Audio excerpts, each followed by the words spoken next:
I recently started watching Son of Frieren, Frieren Beyond Journey's End.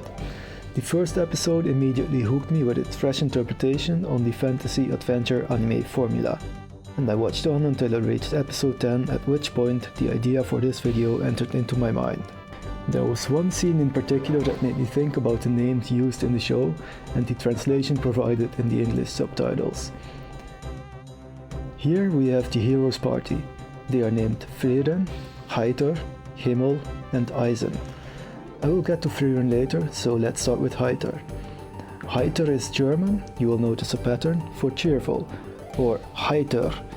The character is also a pretty cheerful guy. He laughs a lot, drinks a lot, and is often called a corrupt priest because he enjoys life in a way that priests are not supposed to. The name thus tells us from a single glance what kind of character Heiter is. The same goes for Eisen, though this time it is a bit more difficult to see the connections. Eisen is German for iron, and Eisen, the character, is a dwarven warrior who relies on his steel weapons to deal with his enemies.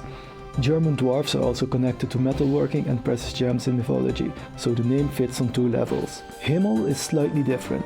Himmel is German for sky or heaven, and this does not directly fit his personality. Himmel is a nice guy, which could be connected to heaven, but he is also kind of down to earth and makes connections with people easily. He is also a bit obsessed with his looks, though we later learn that this is at least in part out of kindness. It is not so much his personality, but rather the events that make clear the connection between Himmel and heaven. Spoiler: Himmel dies in the first episode, and the reason Frieren goes on a second quest with a new party is to find Himmel in heaven. The name thus describes the character's function in the story. Next we get to Frieren's second party. First we have the mage, Frieren.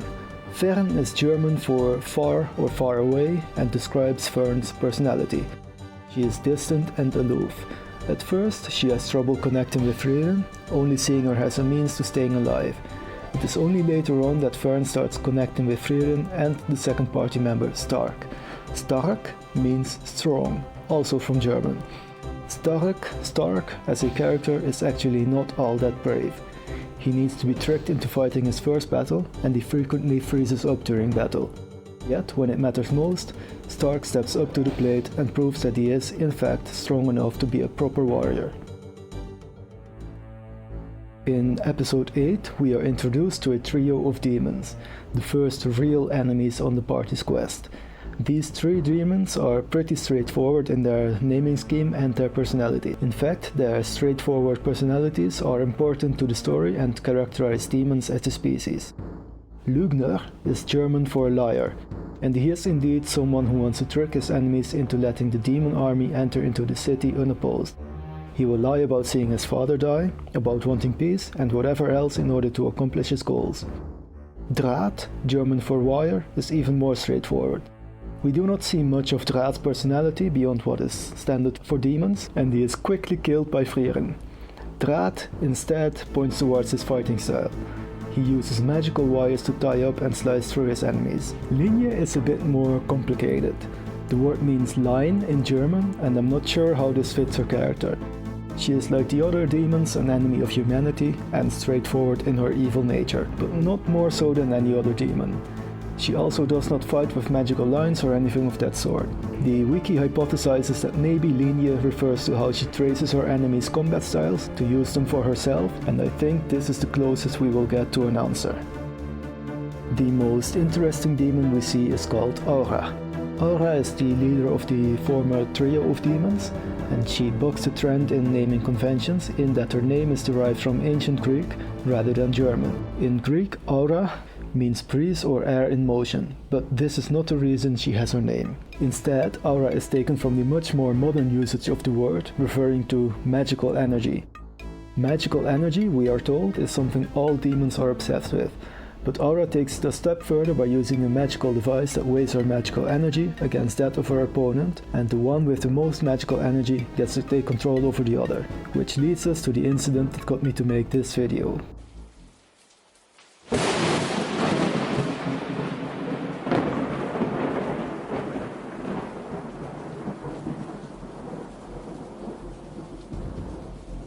Frieren is known to the demons as Frieren the Slayer, or so the subtitles in the English translation tell us. From their perspective, they may very well think of Frieren in that way. She has supposedly killed the most demons out of anyone else alive, and possibly ever, and she does indeed slay both Draat and Aura. She would also have slain Lugner and Linje if she were not stopped by the city guards. But this is only a part of her character as seen from a biased view, that of the demons. It is also not a very direct translation from the Japanese. In Japanese she is called Sousou no Frieren, which is also the title of the anime and manga in Japanese. Sousou consists of two characters. The first So has various meanings, all related to funerals. As a verb it can be read as homuru, meaning to bury. As a noun it is combined with other kanji to read words like soshiki, which means funeral, and soretsu, which means funeral procession. The second so is used in words relating to sending things or people. As a verb it is read okuru, meaning to send. As a noun it is combined with other kanji to make words like haiso, which means delivery, and yuso, which is mailing, or sokin, which is remittance. The two kanji together mean funeral, burial rites, or attending at a funeral, and I think this is the most accurate reading of her title.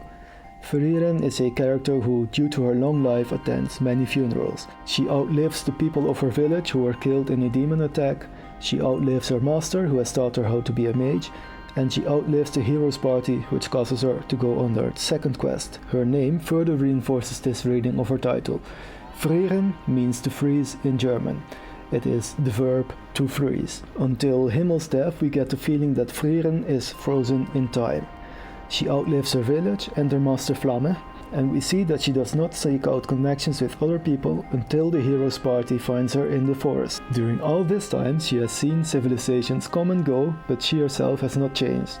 Not in appearance and not in character. She also appears cold as a person as a result. Even when traveling with the hero's party, she never truly makes an effort to connect with them, since from her perspective it will all be over in the blink of an eye. It is only after Himmel dies that she reconsiders her life and that she starts trying to make connections. In short, Frieren the show is about how Frieren the character is thought in both her personality and her way of life.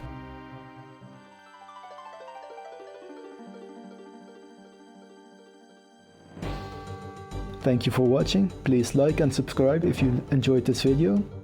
I intend to look at more anime and discuss the difference between Japanese and English, and also look at more pop culture from Japan. So hopefully I will see you again soon.